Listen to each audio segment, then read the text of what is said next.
How does everybody feel? Yeah. Good. Yeah. So I saw you working really hard down there. It's great to see everyone moving and trying to stay the healthiest. And so we want to stay motivated, eat healthy, and keep active, which that's what you're doing this morning. So we're going to talk about a few simple ways to eat healthier. And there's 10 tips for hot, healthy cooking. We'll talk about that for a little bit. Take a few questions if you have any afterwards. And there's also a few food items that I want to discuss as well that are going to really help you with your goal of staying fit. So use fresh, natural ingredients whenever possible. So when we think about that, we think about flash frozen vegetables, we think about fresh fruits and vegetables, or even flash frozen fruits. If you look at the ingredients in those products, there's nothing but exactly what you're getting, and that's fruits and vegetables. When you start eating things that are processed, you have all these other ingredients that you can add down the list. Really not the best. The best thing to do is use fresh ingredients if you can. Go to the store several times a week. I know some people like to go to the store once a month or a couple of times a month. Sometimes you're better off going to the store as often as you want to, because that's going to ensure that you're going to get fresh products. And then you can stay away from that processed food. Processed foods tend to have way more sodium than you need. They have way more preservatives than you need. They have all those ingredients you can't pronounce. If you can't pronounce it, chances are it's really not that good for you, right? So try to stay away from that. Cooking tip number 2. When cooking with dairy products, try to choose those that are lower in fat, even when it comes to using milk. Whole milk is out. That's out the window. Try to use 1%, 2% fat-free or skim milk. And just be aware that no matter what kind of milk you use, every milk product that you use is going to have at least 12 natural grams of sugar in it. So for those that are watching your sugar intake, you may choose a 1% or 2% thinking, hey, I'm going to cut down on my fat, but I'm also going to cut down on my sugar. Well, milk naturally has 12 grams of sugar per serving. So you'll actually be raising your blood sugar without even realizing it. Tip number 3. Reduce your salt intake by flavoring your foods with herbs and spices, lemon juice, and also salt-free seasoning mixes such as Mrs. Dash and things of that sort. Really limit the amount of sodium that you take in, and you're going to see a difference. Really nice to use lemon juice. In fact, they have hot dogs now that are all beef franks that are made with natural preservative, which is lemon juice and celery juice and things like that. So if your kids like hot dogs and you want to feed them hot dogs once in a while, then try to get something that's based on an all-natural product. That way you don't have all these nitrates and all this sodium in your products. So try to look for all-natural products when it comes to preservatives. Also, more veggies and fruit. You can steam them. You can eat them raw. Right? You can dip them in all-natural Greek yogurt. If you like sour cream, you're going to love Greek yogurt. Anyone here ever eat Greek yogurt? Does it taste just like sour cream? It does, yeah. We put it on tacos. Yeah, see? Yeah. So whatever you use sour cream for, use Greek yogurt instead. You're not going to know the difference. I had a couple of people say to me, oh no, I hate Greek yogurt. Oh, I can't stand it. It doesn't, well, so what I did is I tricked them. And it's going to be on air now. Everyone knows it's going to be tricked. Because I took sour cream and I took Greek yogurt, and I switched them. And I said, okay, well, here's your sour cream, here's your Greek yogurt. They didn't know the difference. Same thing with turkey pepperoni and regular pepperoni. See, there's another way to cut the fat. You're going to cut about 40% of your fat when you choose a turkey product versus a beef product. So you're going to cut the cholesterol, you're going to cut the fat, and you're not going to know the difference when it comes to those sorts of things. So try to make those just little changes in your diet, and you're going to see a huge difference. And also, you pass this information on to your family and your friends, make a healthier community, and that's what we're striving for. Now, when it comes to meats, you want to choose skinless poultry. Why skinless chicken? Because most of your fat is going to be in your skin, right? So, if you want to cut down on your fat, you still want to have your chicken. You can oven fry. See, the process of frying really changes the structure of food, makes it not healthy at all. So if you want to have that crispiness, go ahead and put that in the oven instead. Same thing with your sweet potato french fries. Don't make them in the frying pan. Put them in the oven. Make them oven fried. You're really going to make a better product for yourself and your family. Also, here's where you can enjoy the fat. Where do you think you can enjoy the fat? Avocados. Yeah, avocados, excellent. Fish, that's where you want to enjoy the fat. So things like salmon, sardines, mackerel, those are the kind of fats, right, those omega-3s, those are the kind of fats that you really want to enjoy because they're going to help you with your overall health. Anybody take any kind of fish oil? Yeah. Kind of the same idea. So if you're not eating the fish, sometimes people choose to take a fish oil instead. Well, the whole point is that you're getting those omega-3s into your system. They're going to help your overall health.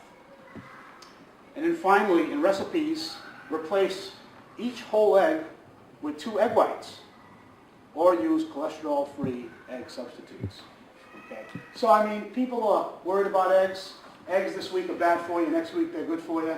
It's always changing. If you're really concerned about eggs, then the egg whites have no cholesterol. Egg yolks have the cholesterol. If you're really, really concerned about it, because I know people that have been eating eggs for decades, they don't have any problem. But if you're really concerned about it, go ahead and replace some of those yolks with just whites. In fact, they sell the whites in a carton, and you can use them for milkshakes. You can use those for omelets. You can mix those with fruit and Greek yogurt and make yourself a nice protein shake in the morning. There's no flavor at all to that type of product. Very good product. I use it at home myself. So we're going to talk about a few specific food items. One of them you already mentioned, and that was avocados. Great source of fat. A lot of fiber as well. And avocado, one of the best ways to eat it, the way I like to eat it is I slice it up. And you know, as it starts to get brown, you know that's when it's ripe. If they're really, really green, then they're hard as a rock. You don't want to eat them then. But you slice them up when they're nice and ripe. And you just squeeze a little bit of lemon juice and some cracked pepper on it. Beautiful to eat any time of the day. You can eat them in the morning. You can eat them for a snack. They're a great source of nutrition, great source of fat. You can grind them up and make them paste out of it and make your own guacamole. Throw some salsa in there, some Greek yogurt. Mix it all together. And then get yourself some high fiber, low carbohydrate pita breads. Put those in the oven, crisp them up, rip them up.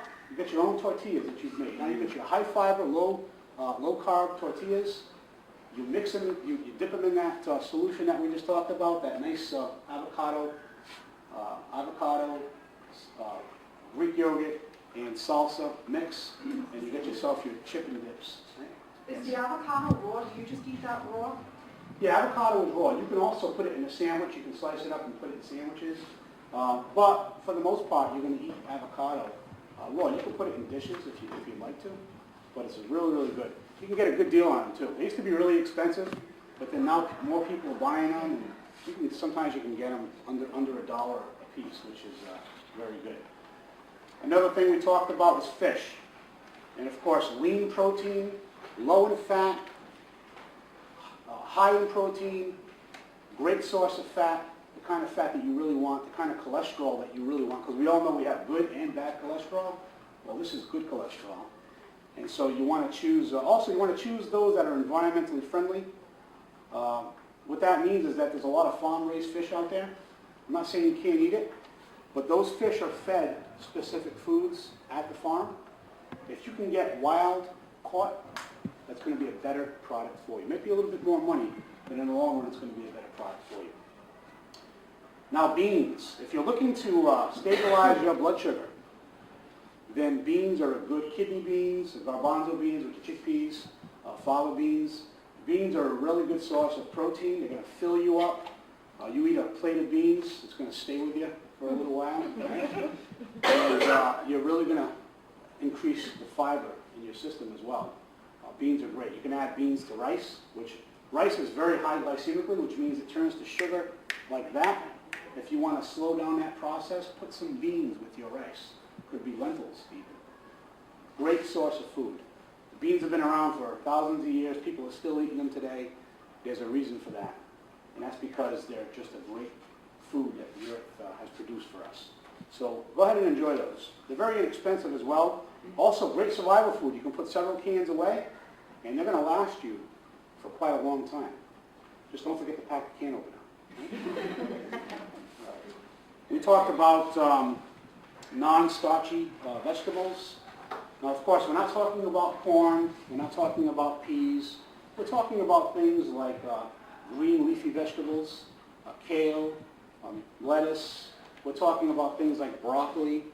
Go ahead and enjoy those vegetables. A lot of fiber in those. Very good for you. So you can use those raw. You can steam them. Some people like them with just a little bit of crunch to them. No matter how you cook them, go ahead and enjoy your vegetables. And encourage your family, particularly your small children. Soup, yep, students.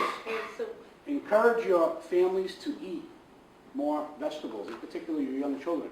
Start them off at a very early age, and they're going to it's just going to become naturally part of their diet.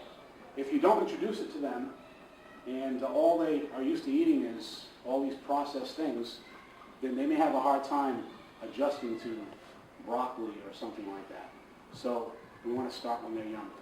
So the idea then is to stay active, get involved in programs like you are, this exercise program, which is excellent. There must have been about 50 people down there. Or more. There's actually 900 and something I asked last week when she signed up. There's around 940 something. You're talking about as a whole. The whole Yeah. thing, that a whole thing. It's nice to see a large group on a weekend, in the morning especially. You could be doing all kinds of other things. You could be sleeping late. You could be doing whatever, right? You could be going to the IHOP and all you can eat pancakes, right? No, we don't want to do that. Nothing against places like that. It's all about moderation.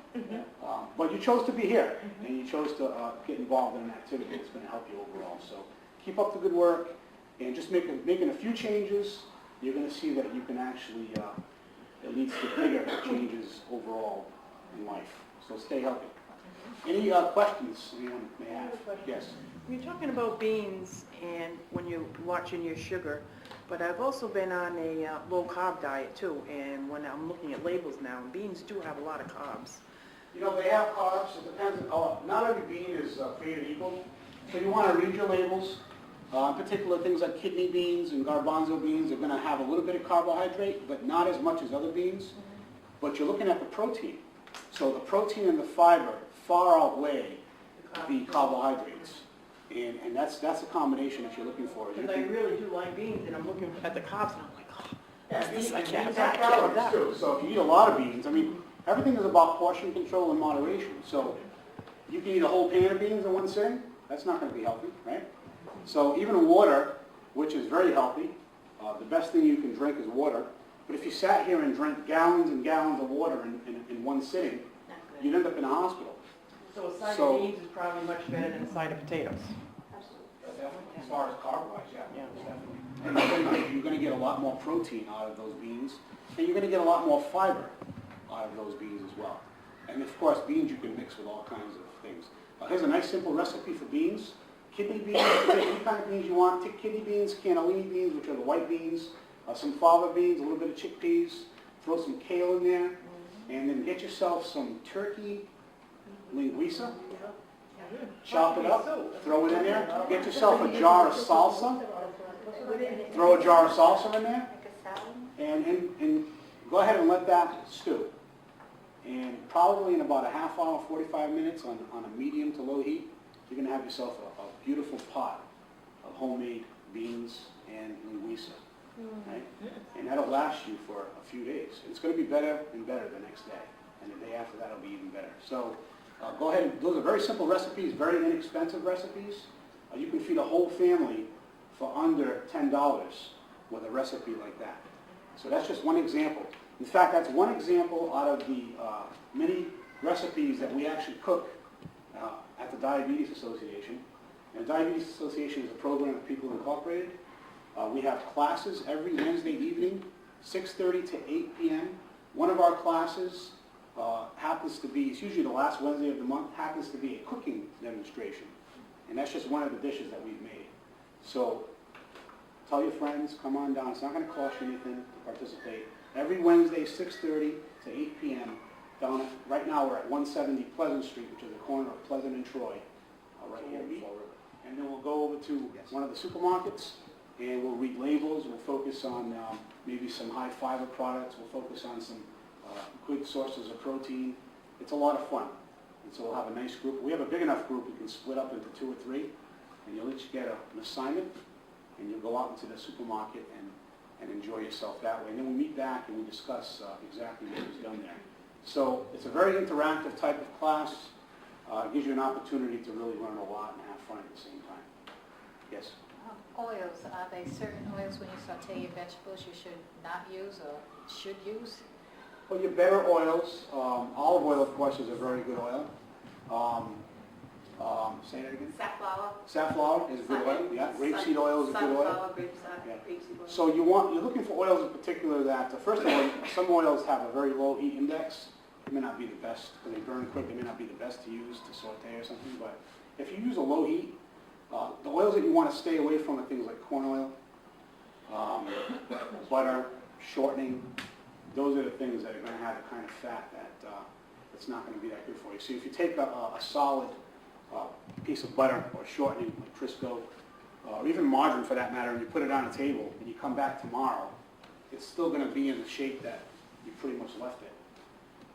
Those are the type of oils that you really don't want to put into your body that much. See, so something that flows really nice, like olive oil, right? Or grapeseed oil. Those are going to be your better choices. Yeah, and you can get some pretty good deals on those. There's a lot of places where you can actually get a really reasonable deal on those. And when you see the deal, stock up on it. You know? That one's good for olive Yeah, oil. excellent. You got a lot. Any other questions? Yeah, what's better, margarine or butter? Boy, I know it's I didn't want this question to come Butter. up. I'm going to say neither. Yeah, I know, but No. if You you have have to a pick choice. 2. Butter's better. Well, here's the thing. If you can get a product that incorporates some olive oil into it, so you have some margarines out there that have some blend of olive oil, that's going to be a better product. So, I mean, some people say, oh yeah, margarine's the way to go. Other people say, well, butter is the way to go. Well, margarine is made with a lot of plastic. Well, yeah, it's a synthesized product, so you want to stay away from that stuff. It depends on what it's made from. That's really what it boils down to. You know, so if it's made from corn, or if it's made from a bunch of fillers, you know, you really have to read your labels and see what's in it. You know that butter comes from a cow, but the problem with anything that comes from an animal is that it's going to have cholesterol, right? It's going to have fat. So that's the problem with butter. And one little pat of butter, which is probably that big, is going to have about 45, 50 calories in it. So if you eat a lot of butter, then you're adding just a bunch of non-essential, empty calories to your diet. Same thing with drinks. People don't realize it, but that's why water is one of the best things to drink. So if you get yourself a big gulp, right, one of those big sodas, or if you drink a couple of regular coffees a day, by the end of the week, unless you've modified that somehow, by the end of the week, you've pretty much almost gained a pound just by drinks. So people who drink a lot of soda, even things like Gatorades and things that are full of sugar, sugar packs on calories, and it's empty calories. You don't think about it because you're drinking it, and it's easy to drink down a bunch of sugar and not even realize it. And before you know it, the end of the week comes and you probably put on a pound, not even realizing it, just by drinks. So the best thing to drink is water. Squeeze a little bit of lemon in your water if you don't like the taste of water. Okay?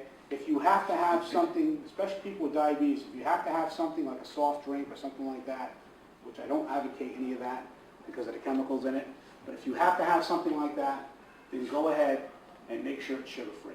Okay? Because you don't want that added sugar. How about the packets that you buy and put in the water? Yeah, I mean, again, it's gonna have chemicals in it. It's better than drinking soda, because carbonation is really not good for you, but again, it's gonna have chemicals. So everything in moderation, you know. If you read those packets, we're not gonna name any particular packet, but if you read those packets and the label, it's gonna have chemicals in it. Some things that you can't pronounce, read those things you can't pronounce. So water really is the best thing you can drink. It really is. Yes. Going back to the spread, I think it's B&B. I think it's made with yogurt. Okay. It's been a long time since I've seen it. I don't know if it's Bloomin' and Brown. Oh, Oh, I've yeah. heard of that, yeah. Yeah. a blue container. Like a yogurt spread. Is it Yeah. good? Yeah, it's Is it very good? good. Yeah. I haven't read the label though. It's been a long time. Yeah, so if you're looking for an alternative, But I was afraid to get it. It's good. I mean, that's the most important thing when it comes to shopping. Read your labels.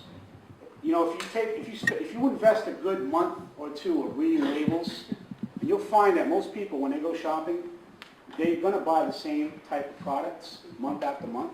So if you invest a couple of months or even a month of reading labels, once you've read your labels and you know pretty much what you're buying, you almost don't have to worry about it after that, because you're going to go automatically and get the product that you know is the best product.